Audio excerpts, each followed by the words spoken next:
If there's one thing movies like Twister, Sharknado, and Into the Storm taught us, is that being caught in one of these superstorms tends to be as horrible as the writers are for these films. Hello wonderful people of YouTube, the Geeky Informant reporting, and I've compiled 5 of the craziest stories of some unfortunate souls who met face to face with these feats of nature. So starting at number 5 is Oklahoma's Miracle Mud Baby. Look at all the debris in the air. Folks, please, we plead with you, you absolutely have got to get down. Get to the lowest level you possibly can.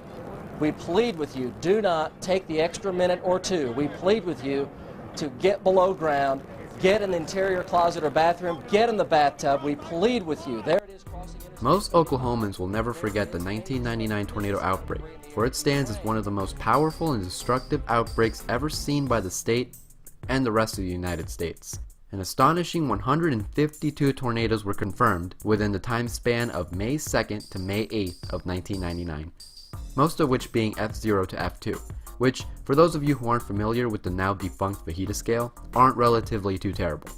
Once we get into the F3 to F5 range, that's when you need to start counting your blessings. The largest of the 152 tornadoes was an impressive F5 tornado, which contained the highest winds ever measured globally at a whopping 301 miles per hour, or 484 kilometers per hour. This very tornado pulled 10-month-old Alea Cargo from her mother's arms and hurled her 100 feet from her now destroyed home. Largely unscathed by the event, she was found by police deputy Robert Jolly face down in the mud.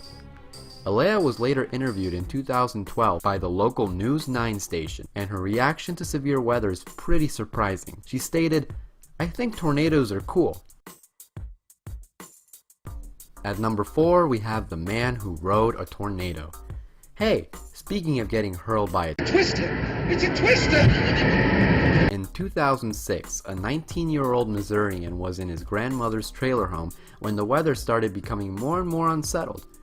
In an attempt to protect himself from the storm, he stood on the sofa to close the living room window. Then all of a sudden, the situation became disastrously bad. The floor of the trailer started moving just like jello. Nature came and smashed the doors in from their hinges, and furniture was flying around all Exorcist-like. If you haven't noticed by now, it's a twister. Then suddenly, the Missourian, suited solely in underwear, was sent spiraling into the tornado and was hurled into a grass field, flying gracefully across a barbed wire fence. He survived the 150-mile-per-hour ride with just minor cuts and bruises. The exact distance of the flight was later found out by the National Weather Service to be roughly 1,307 feet, which is the longest tornado-aided flight a human being has ever survived. At number 3, we have the boat that surfed a mega-tsunami. On July 9th, 1958, a massive rock slide dropped some 30.6 million cubic meters of rock into Alaska's Lituya Bay, causing a 1,720-foot wave to go rampaging through the bay. Just to give you an idea of how huge that is, that's tall enough to touch the tip of the Empire State Building. It went on destroying practically everything in its path, except for a father and son who were on a boat trip. Howard G. Ulrich and his 8-year-old son were out on a boat, when suddenly they were awakened at around 10:15 p.m. by earthquake-like sound, followed by a crash like an atomic explosion. Ulrich eyed the all-consuming wall of water, threw his kid a life preserver and said, "Son, start praying." Well, that's never a good sign. However, Poseidon was on their side that day, because instead of crushing them, the tsunami snapped their anchor chain and swept the boat abroad. The Ulriches found themselves riding atop the massive wave over fields of forest at speeds another survivor estimated were close to 600 miles per hour. After about 25 to 30 minutes of piggyback riding the tsunami, the water calmed down.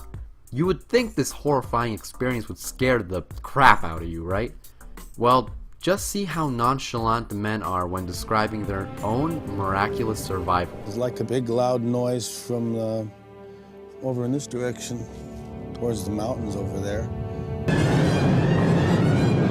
He threw me a life preserver and he said, son, start praying. You're looking at death, and this is exactly my first thought.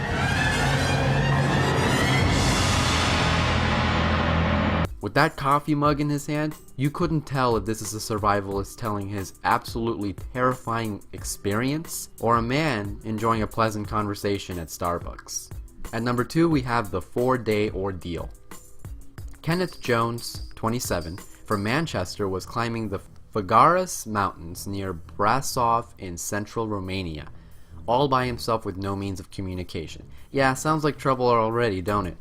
Suddenly an avalanche came and swept him 75 feet from a rock, causing a fractured skull, a broken leg, and other injuries, rendering Jones incapable of walking. Using just his arms and hands, he crawled his way through temperatures as low as -15 degrees Celsius or 5 degrees Fahrenheit for nearly 100 hours, drinking melted snow to survive. He eventually reached the village of Smyrna, where a family found him and called for an ambulance and was then taken to 3 hospitals. Opris Nurisi, a Romanian rescue worker, stated that the doctors in the other hospitals were worried that they would then have to take responsibility if he died. Once admitted into the 3rd, he slipped into a coma for several hours until eventually being revived. Dr. Nurisi then tells the Telegraph, once accepted into the 3rd hospital in Brasov, that he was extremely lucky to be alive. The village in which he was found is not normally inhabited in the winter. So not only did he manage to survive bleak conditions, but he beat the incredible odds of having someone find him in what should have been a completely barren village. This guy should try his luck at the lottery. And at number 1, we have the Haiti earthquake survivor. On January 12, 2010, Haiti was struck with a 7.0 magnitude earthquake, virtually leveling the capital, Port-au-Prince. Evans Mazignag, a 27-year-old father of 2, was at La Saline Marketplace, where he set up an awning. As soon as he finished selling his last batch of rice, the earthquake struck. He was then pinned down by a rock, followed by massive amounts of concrete surrounded him. He stated, "I could smell the death from others. There were a lot of people under the rubble with me, but the screaming was one day only. Then it was quiet. It was dark all the time." He wasn't excavated out of the rubble until February 8th, a miraculous 27 days after the earthquake struck. He later stated that he managed to survive all this time by sipping the sewage that oozed underneath the rubble of the marketplace where he was buried, a place where sanitation was lacking even before the earthquake. Despite being severely dehydrated when he was found, his survival without any damage to his kidneys is considered remarkable. In the end, 100,000 to 316,000 deaths were reported from the earthquake, and stands as one of the worst earthquakes in more recent history, making Evan's story all the more remarkable. If you found this video interesting and want more, all I ask is that you hit that like button and subscribe to my channel if you haven't done so yet. Thank you for tuning in, and as always, stay informed, my friends.